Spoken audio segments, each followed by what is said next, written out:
Hi guys, this is Shelly with Shelly Cooks. Thanks for joining me today. Today we're just going to do a follow-up on the video I did on the sweet potatoes, starting sweet potatoes, and how to get the slips from them so that you can grow your own sweet potatoes. So as you can see, we've been rather successful here with this one, and this is the purple sweet potato. And so today what I'm going to be doing is I'm actually going to be cutting off some of these and putting them in water to root. And once they root after about 2, 3, 4, 5 weeks, whatever it is, then we're going to be able to plant them outside. Now it's still quite chilly here. We're at the end of March. So I probably will not be able to put these out until the end of or the middle of May. So probably closer to the end of May. So it's going to be quite a while that these will be rooting, but I have some tips for you on how you can do this as it goes along, okay?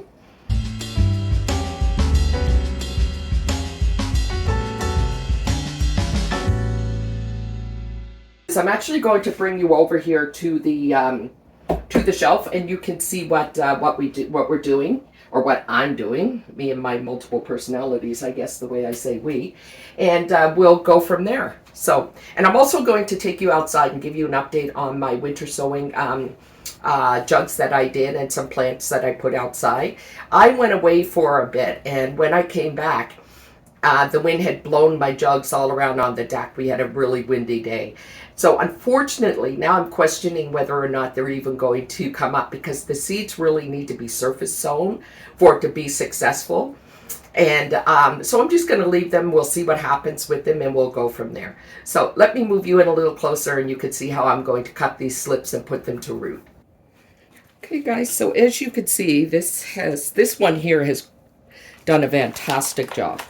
And as I said, this is the purple sweet. This one here has grown a little like these ones here. They're growing like just these purple, long purple stalks. So I had initially cut some of them off, and they have rooted, in fact. They've rooted quite well, really. But I think what I'm going to do is start trimming them down. And you can do that. This is the way we're going to do the slips anyway. So you pick a spot that is right above a leaf node, so that's a growth spot. And I'm just going to, I should use my other scissors because they're smaller to get in there, my little snippers. So I'm just going to come in here and just cut that. And so now maybe what that'll do, I hope you could see that. So I'm hoping that, let me see. Can you see this? So I'm hoping that by cutting this right above this growth node, this one here I did. This one here I cut already, but I'm just going to trim it up. Now what we can do with this part that we cut off here is we can actually just put that in water, and that will probably root too. So, but they're actually not very leafy, certainly not like the purple one is. So anything that's going to go below the water, like this one here, this here is the part that I just cut. I'm going to remove the leaves on it, because you do not want the leaves submerged in the water. So these are the ones that I've already cut off. Okay. And the rest of these I am just going to leave for now. I keep this well watered, not soaking, but I keep it nice and moist all the time. Now the purple tomato, sweet potato, not tomato. The purple sweet potato has just gone like a house on fire. I'm going to pull you back a bit and you can see it. So this one here, what we're going to do is, as I said, we're going to cut just above a leaf node or a growth spot. So for this one here, it's going to be right here. And I'm going to just submerge that in water to root. And there we are. I'm going to go through and do that with all of these. Okay, it's very simple. Just to let them root. And they will continue to grow. And I can come back and snip this as much as I need to. For more slips after, as they continue to grow. Now, keep in mind, what's really interesting is that each of these that we're snipping off is going to give you, when you pot it, it's going to give you multiple sweet potatoes. It's not just one sweet potato. So this is a fantastic way to get your own. So as long as you cut it below that growth node, which is below, above the leaf somewhere, it will continue to grow for you. So I'm glad I've trimmed this back some, because this really needs, it was growing up over the grow light here. So it's getting a little unruly. Maybe I could have cut that one back a bit more, but I'm going to wait. But this has really gone like a house on fire, this purple one. And it's just from the store that I purchased it. So you can see there's a whole bunch here as well. And here as well. This one's growing straight out of the potato. Now, this one here is the Japanese sweet potato, which is very expensive typically to buy. And we're having the same issue here with this one as we are with the regular store-bought sweet potatoes in the back there. But I am going to cut this one off, and I'm rooting them all in individual jars that I'm labeling, so that when the time comes, I will know what's what. Another thing I should mention to you before we go too far is this. So I started mine early because I wasn't quite sure. They say you should start them 3.5 months before you can plant them up. So I anticipated that my potting up time for these, and it needs to be warm for potatoes, for sweet potatoes. I anticipated that my starting time would be around the end of May. Okay, so they're actually growing quite well. These are probably going to be in the water for another 6-8 weeks, to be honest with you. So now that these have started to root, what I am going to do is I have some really great organic fertilizer that I use. It's Neptune's Harvest. And I got this on Amazon. I can put the link in if you like. So I got this on Amazon, and you just simply put just a drop or two every time you change your water once they've rooted.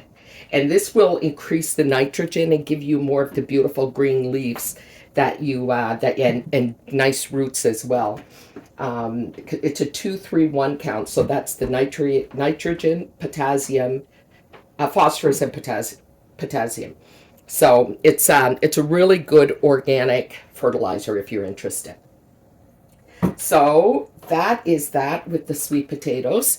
I also have some other things started here that I'm not, Lysianthus, which I'm really happy with. These ones here take forever to grow. Like, Lysianthus are a beautiful, beautiful flower.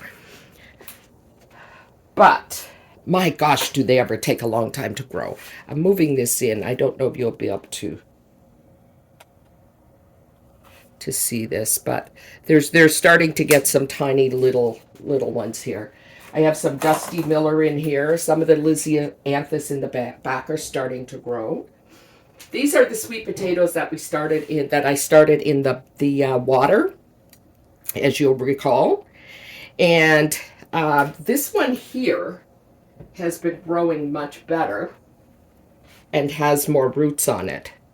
Now, I think the reason for that is typically when you put these in water, you're supposed to put toothpicks all around here. And so you'll put 3 toothpicks around different spots to elevate it out of the water a bit. And I don't know if that's so that the oxygen can get down into the water as well, and it's not tight. This one here has more of a gap, and it's produced a lot more slips, and it's also got a lot more roots. So I would do that next time. I would most certainly add the toothpicks around it. So let me turn you around and just show you a couple of other things. Okay, guys, I'm just going to show you a couple of things that I have on my shelf here. These are some of my different dahlia bulbs that I've started. And we're starting to see some growth on most of them. Cafe au lait. I have a few different ones. I'm not sure what this is. That was a mystery one. I purchased these actually from a lady in the area that I live in. Her name is, I think her Facebook page is Dahlia Darling. And I have to tell you, when I got these, I was a little disappointed because the bulbs were so small. but the quality of these bulbs are really good. Like, these rooted so well, you can tell that it's a good bulb. Next year, I will be able to divide these, and I'll have some really great ones. This was a bigger bulb, so I put this one in a bigger. This is Thomas Edison. Thomas hasn't decided to wake up yet, but that's all right.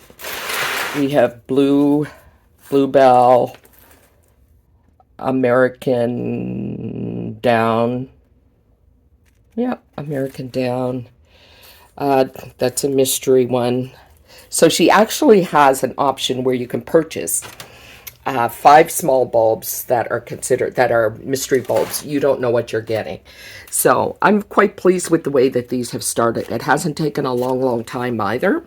And so I will be able to pot these pretty soon. I put these dahlias in my big pots every year in my backyard. Now, I had to restart a lot of my seeds, as I've told you, because they were older.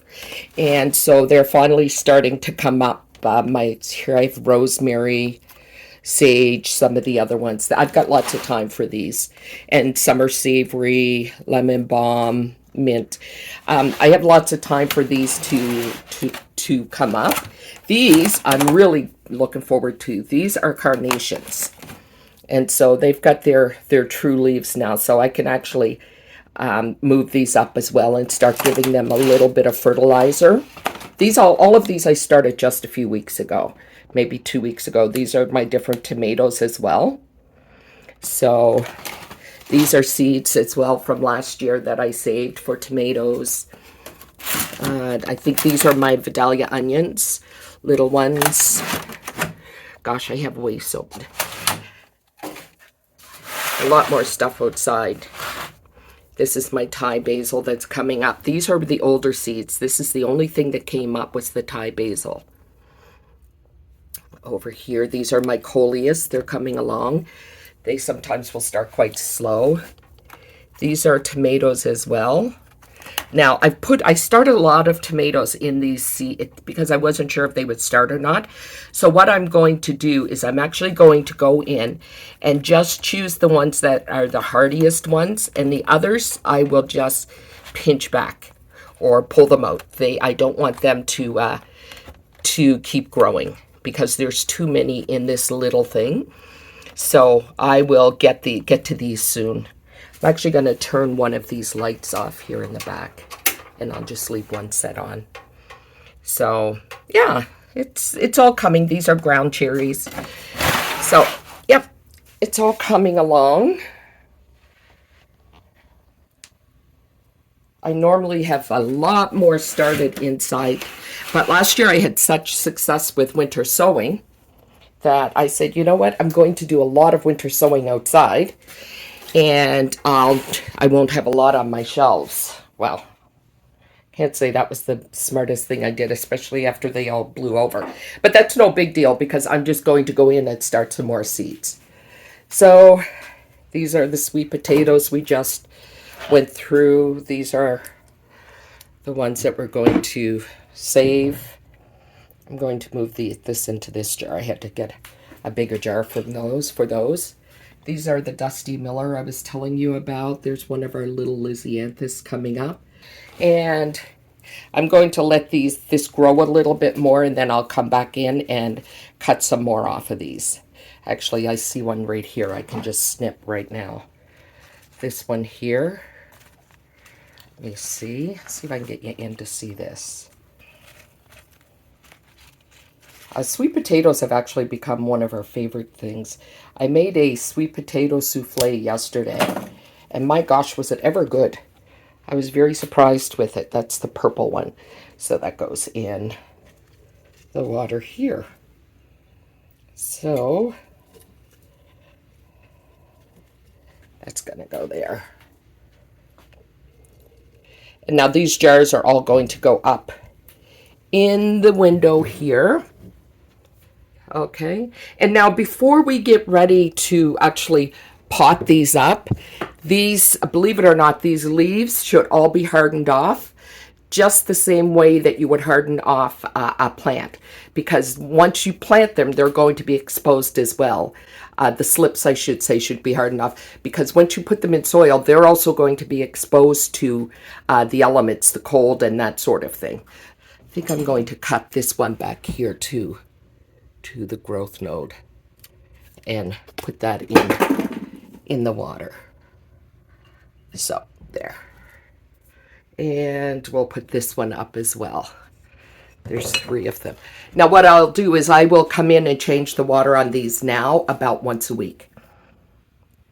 So our leeks are starting to look pretty good. I will, when they get about 4 inches tall, these leeks here, I will just come in and cut them back. And that way they develop good strong roots and they don't get too big. Another little Lysianthus here coming up. Most beautiful flowers. And these we're just going to sit back, our sweet potatoes, under the light again. I've turned the light down considerably because I was going to be turning the camera on and it gets too light. And the other thing I have in here is I have an oscillating fan. And I have this fan going for movement, especially for my dahlia bulbs, because they're getting so big, the leaves, and you want to make them nice and sturdy. And so what I do is I just have the fan going around the room all the time to blow the leaves around a bit to sort of mimic the wind if they're outside. And that actually strengthens the leaves and the stalks on your plants and your flowers. So let's go take a look outside. Okay guys, so here we are, we're outside and you can see, yep, jugs blew over again.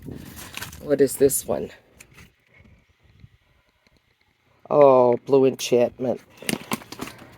So I'm really afraid, oops, I see a little bit of growth down in that one. I don't know if you can see it or not. That's our bok choy. That's a cold hardy plant, so that will likely, because the temperatures are warming up a bit, but they're still quite cold, they'll grow. Okay, let me see. We have some broccoli. Let me see if we have anything here. Nope, nothing here yet. So the cold weather ones will likely, we'll see some growth with them. But my only concern is because so many got knocked over in the, sorry for the shadow, but I don't know how else to, so many of them got knocked over. We'll just have to wait and see when the weather gets warmer, if the seed survived it. And like I said, it's no big deal if they didn't. I'll start some more, and if I can't start some more, I will just grab some from, oh, look, we have something here. I'm not quite sure if you can see in there. Let me see. It's right. Where is it? Yeah, there it is. You can see it right here. Yeah, we have a little something in this one.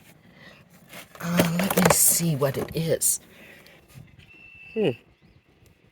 Oh, I have the date there. It is, crud, what is that? 1 second. Okay, so this is actually flax. Now, I'm glad I opened this up because you can see how soaked these are. So I am going to actually drain all of these. I'm going to come in and open all of these up and drain them all, because I think they're just a little too water laden, little too heavy. So I'll drain them, and a few days in the sun, they will be amazing. I've taped them all down, as you can see, to keep them from blowing away. So I just pull that tape up on that side. Now this is one of my flower beds that I don't cut them back in the summer typically, or in the fall I should say. So I will come out here and clean this up as soon as I can. And I am so looking forward to doing that. We have a new fountain coming this year for there as well. This is the garden that I refer to as my mom's garden. We planted it in memory of her when she passed. And we have such beautiful things that come out of here in the summer. We have, really is quite striking. Believe it or not, hard to believe that now, isn't it? So, and this is one of our vegetable gardens. As you know, we're in the country. So if you've got it out, the deer will certainly enjoy it. This is one of my green stock planters. My kids got that for me last year for Mother's Day, and boy, do I love it. I actually have 2 of them. And this year I'm going to do one just all in flowers. And this is the trellis that we have. I wanted to show you this. Boy, oh, I cannot tell you how amazing this is. Okay, look at this. Isn't that just amazing? And all it is a cattle panel, and we grow beans and cucumbers or whatever over that. This year I think I made to try the melons here because they're much more successful when they can hang. And we'll see how they come out. I'm going to do something I've never done before. I'm going to come in here this week and do a soil test because we've had these beds for a while and they were not as productive last year as I would have liked them to have been. So I'm going to do a soil test and send it away. There are a couple of places that I've contacted, and I need to find out if they also tell you what your garden needs, not what it's lacking, but also how much of what it needs to recover. So they're actually, yeah, they're 2 of my flower stalks. That's how my husband wraps them up for winter. So, yeah. And then our planter there, that's for our hummingbird feeders and our plants that the hummingbirds like. We have another one over here. In back here is apple tree, and we have some raspberry bushes here that have never been cut as long as we've been here. So I think what I'm going to do this year is I'm going to come in and I'm going to take them all back and I'm going to plant some new raspberry canes in here, right along the back portion of this raised bed. Anyway, okay, I think I bored you enough, so I just want to thank you for tagging along with me for this video. I think that if you have not started your sweet potatoes now, I don't know if it's too late or not, but there's no harm in trying. The one thing I would say is I would recommend that if you're short on time that you go the soil route versus putting them in the water. The soil is definitely much quicker. The other thing is that I would put a heating mat under them if I were you, and that will also help the slips to grow. So if you have any questions, if there's anything I can help you with, please feel free to give me send a message, and I will most definitely get back to you. So thanks a million for joining me, and we'll see you in the next video. Have a blessed day. Bye-bye.